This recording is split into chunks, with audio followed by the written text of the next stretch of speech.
Welcome and peace. Thank you for watching. My name is Andrew, and within this video we will show you the way to peacefully force positive change within any organization or society. This is video 1 of 3 and covers why violence will never lead to lasting peace. The reason why you'll benefit from watching this video is that you will know the first step and how you can unite with others to create positive change within people's lives and our society in order to create a world of lasting peace and happiness that everybody can enjoy. For those of you who are following along within the way, this is part of step 6, Unite. The strategy is first to understand why violence will never lead to lasting peace, and then the 3 phases of clarify, action, and codify. Now, before we get started, I want to give a warning, and this has been stated in the other videos too. To attain the goal that we're all after, we need to be sure to follow all the phases and the non-violent tactics as outlined within these videos correctly, and to be open and inclusive as possible. Care is needed when applying this strategy because the use of this method is truly powerful, yet if it's not handled correctly can cause division, mass destruction, and chaos. Sometimes our societal systems just don't change fast enough, and they do need an extra push. When we force change, our overall goal is to create peaceful, stable, enduring, and healthy societal systems that encourage and aid all of us. The right balance of sympathy, empathy are also needed if we're to fix these major societal issues. For example, if those running a government have an underdeveloped sense of empathy and sympathy, it will lead to the creation of inhumane and unfair laws. On the other extreme, programs that promote sloth, laziness, waste, dependence, and self-entitlement also force people into negative positions in society, which lowers their self-esteem and perpetuates many other problems. Because we need the right balance and to work on a large scale to get the change we are after, we all need to take the correct steps if we want the most favorable outcome. Now, the very first step is to understand why violence is not the solution that will lead us to lasting peace. The fact is, ignorance begets ignorance, hate begets hate, atrocity begets atrocity. Tragedy cannot undo another tragedy. There is no end to the cycle of hatred and violence if everybody avenges every wrong that has ever happened and everybody else does the same. The fact is, good people always lose if we use violence, even if we win the battle or war.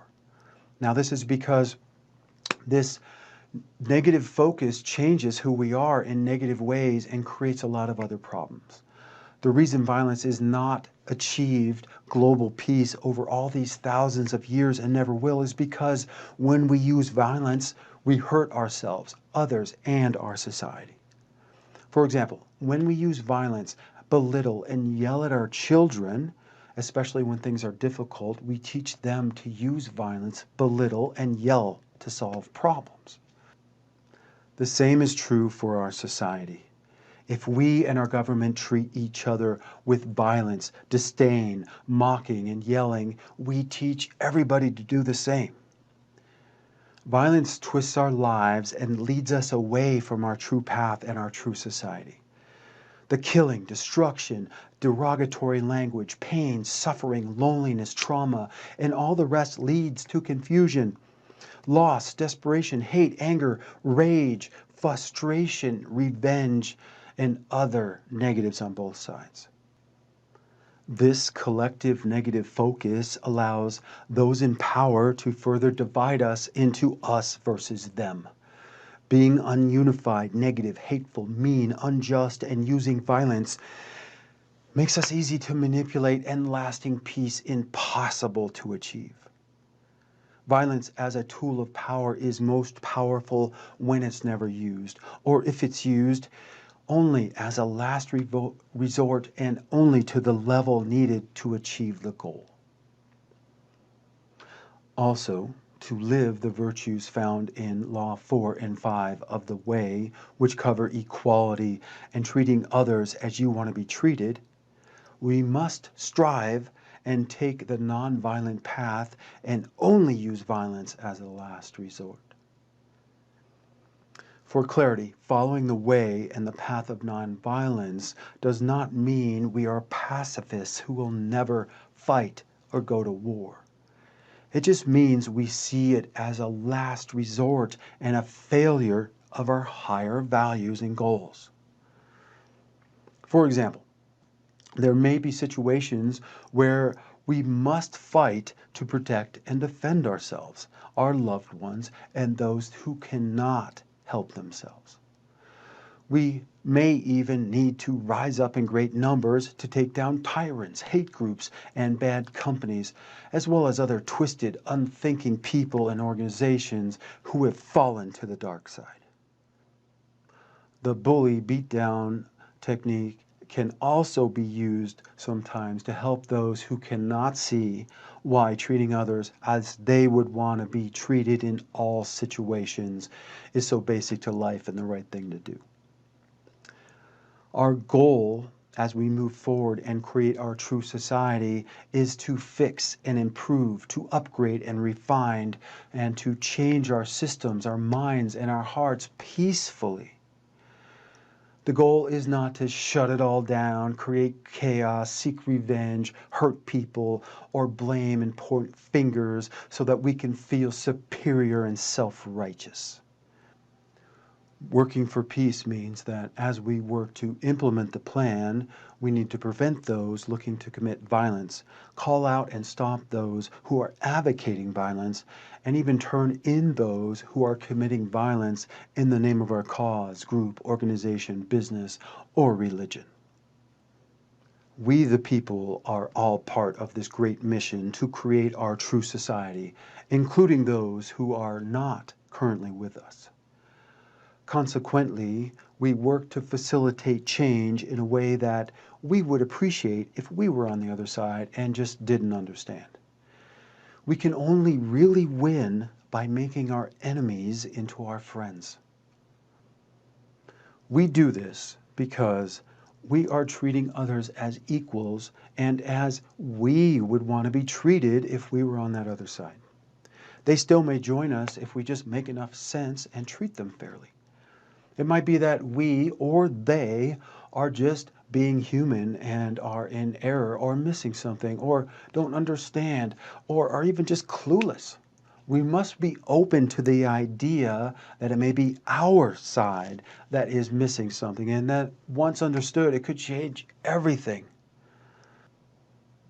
We, the human race, waste vast amounts of our wealth, time, and energy in the production of our destruction and war. We need to spend more on the creation of our salvation and peace. Often, it's this production and abundance of weapons that leads to their use. Ending this waste and use of violence is very important and achievable. To truly heal, the first step is to realize we are one species, the human race. There is no us versus them. There is only we, the people of this earth, working to survive and thrive. Therefore, it's only through unity and proper cooperation that we can create a better global society and world. All good people would want everybody to have a wonderful life, for our systems to all work well, and for our environment to be healthy and thriving. The goal is to understand all sides so that we can be one and get this done. It should be obvious that it's more difficult to achieve understanding, peace, unity, when one side is desperate, devastated, hurt, angry because violence is being done to them or their loved ones. Put yourself in their place. How would you feel and want to be treated if you were on the other side? Think about it. If someone was calling you horrible names and they were hurting you, your loved ones, destroying your things and everything that you cared about, how would you feel about them? How open would you be to be like listening to them and respecting them and liking them? Clearly, you wouldn't be. Okay, consequently, if we are really after peace and positive change, we must work to do so without the use of violence, right? To do anything else, we would only be perpetuating this never-ending cycle of hate, rage, revenge, violence, and war. This is because violence begets violence. Again, hate begets hate. Revenging every atrocity with another just leads to horror for everybody. True peace is won and maintained through love, equality, reciprocity, embracing virtue, understanding, and universal truths and goals. The fact is, we, the people, united in common cause, can create lasting global peace. The only question is, will you help us or will you be part of the problem? Okay, that's the end of this segment. This was video 1 of 3 in the series. Be sure to watch the other 2 so you know exactly how to peacefully force positive change within our society. What you have just heard is but a small part of the way. To learn more, please visit our website, 7wayme. That's the number 7, WAY.me, or peaceace.com. There you can learn more about the Way and the One movement, which is working to peacefully force positive change in all aspects of our society. You can watch great videos that will help you go further in life and make a positive difference in the world. You can find trainings, events, coaching programs, cool products, helpful resources, and free stuff. You can join our music, video, comedy, and other projects and learn more about societal solutions and how we might even work together to support each other and so much more. So please help spread the word and join us on all our social media and give us a thumbs up, a like, subscribe and follow, comment, and be sure to click to be notified of new releases. There's a lot more to come. Our time is short and the need is great. Please unite with us before it's too late. Thank you so much for watching. God bless you, wishing you peace, happiness, and true success always.